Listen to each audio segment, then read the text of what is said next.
नमस्कार, हरिभूमि टीवी पर आपका स्वागत है। अमेरिका एक बार फिर से 586 भारतीयों को डिपोर्ट करने की तैयारी में है। इससे पहले अमेरिका ने अपने मिलिट्री प्लेन में बैठाकर 104 भारतीयों को बुधवार को भारत भेजा था। इन सभी को हथकड़ियों और बेड़ियों में जकड़कर भेजा गया था। इसको लेकर संसद में भी भारी हंगामा हुआ था। अब भारत सरकार ने अमेरिका के सामने अपनी चिंता जाहिर की है। इस बीच विदेश मंत्रालय ने जानकारी दी है कि अमेरिका 487 और भारतीयों को डिपोर्ट करने की तैयारी में है। इसके अलावा 99 भारतीय पहले ही डिपोर्टेशन लिस्ट में शामिल है। ऐसे में अमेरिका कुल मिलाकर 586 और भारतीयों को डिपोर्ट करने की तैयारी में है। विदेश सचिव विक्रम मिस्री ने प्रेस वार्ता में इस मामले पर विस्तार से जानकारी दी।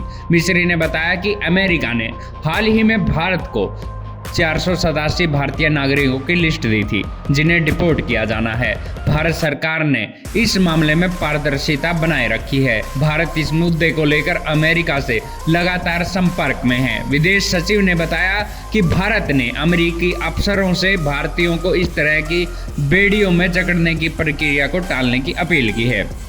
विदेश सचिव विक्रम मिस्री ने बताया कि अमेरिका में 487 भारतीयों को डिपोर्ट करने का अंतरिम आदेश जारी कर दिया है। इसके अलावा 298 और भारतीयों की लिस्ट भारत को सौंपी गई है। अभी इस लिस्ट में शामिल लोगों की नागरिकता की पुष्टि किया जाना भी बाकी है। जब विक्रम मिस्री से पूछा गया कि क्या भारत सरकार ने डिपोर्ट हुए लोगों के साथ अमानवीय व्यवहार का मुद्दा उठाया है, तो उन्होंने कहा सरकार इस मामले पर लगातार अमेरिका से बातचीत कर रही है। भारत ने अपनी आपत्ति दर्ज कराई है। जब मिस्री से पूछा गया कि भारतीयों को हथकड़ियों में क्यों भेजा जा रहा है, तो विदेश सचिव ने कहा कि अमेरिका में ये डिपोर्टेशन किया एक राष्ट्रीय सुरक्षा अभियान के तहत किया गया था। इसी कारण मिलिट्री प्लेन्स का इस्तेमाल किया जा रहा है। अमेरिकी सेना ने बताया कि ऐसे मामलों में डिपोर्ट किए जाने वाले नागरिकों को कैसे रखा जाना है और उनकी वापसी कैसे होगी, इसके नियम पहले से ही तय है। इससे पहले ब्राजील और होंडुरास जैसे देशों में डिपोर्ट किए गए अवैध प्रवासियों को भी इसी तरह भेजा गया था।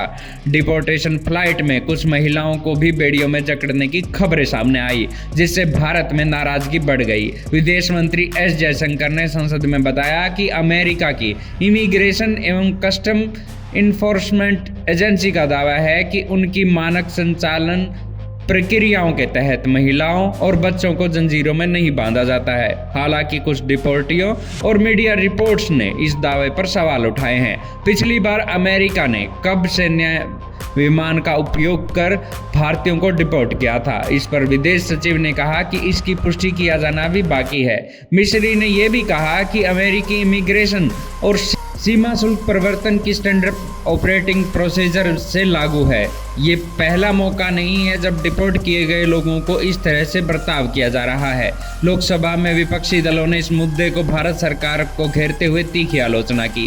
कांग्रेस, तृणमूल कांग्रेस और समाजवादी पार्टी के सांसदों ने इस मामले पर सरकार से जवाब मांगा। संसद में जोर का हंगामा हुआ और विपक्ष ने भारत पर प्रवासी भारतीयों के अधिकारों की रक्षा न करने का आरोप लगाया। विपक्षी पार्टियों ने सांसदों ने संसद भवन परिसर में हथकड़ियां पहनकर विरोध प्रदर्शन किया। प्रियंका गांधी ने कहा कि जब अमेरिकी राष्ट्रपति डोनाल्ड ट्रंप पीएम मोदी के अच्छे दोस्त हैं, तो भारतीयों के साथ ऐसा बर्ताव क्यों किया गया। अमेरिका में रह रहे अवैध भारतीय प्रवासियों की संख्या अधिक है। अमेरिका से लौटने वालों की अलग अलग श्रेणियां होती है, जिनमें से कुछ लोग वापस आने के लिए आवेदन करते हैं, जबकि कुछ लोगों को जबरन वापस भेजा जाता है। अमेरिका ने अभी तक 298 भारतीय नागरिकों को विस्तृत जानकारी साझा की है, जिससे भारत सरकार जांच कर रही है। मिस्री ने बताया कि सरकार इस पर सतर्कता से नजर बनाए हुए है। भारत सरकार सिर्फ अपने नागरिकों को डिपोर्टेशन ही मंजूर करेगी। विदेश सचिव ने कहा कि गैर कानूनी ढंग से अमेरिका समेत दूसरे देशों में भेजे जाने वाले एजेंट्स और कबूतरबाजों को बढ़ावा देने वाले गिरोह पर लगाम लगाना जरूरी है। विक्रम मिस्री ने कहा कि समस्या सिर्फ डिपोर्टेशन की नहीं, बल्कि गैर कानूनी इमिग्रेशन को बढ़ावा देने वाले गिरोह की भी है। ये गिरोह भोले भाले लोगों को गलत जानकारी देकर लाखों रुपए वसूल करते हैं और अमेरिका जैसे देशों में अवैध रूप से भेजते हैं। बाद में गैर कानूनी ढंग से विदेश गए लोगों को डिपोर्ट होना पड़ता है। भारत इस तरह के गिरोह पर कड़ी कार्रवाई करेगा। भारत सरकार इलीगल इमिग्रेशन को रोकने के लिए ठोस कदम उठाएगा। आपका इस पूरी खबर के बारे में क्या कहना है, हमें कमेंट बॉक्स में जरूर बताएं।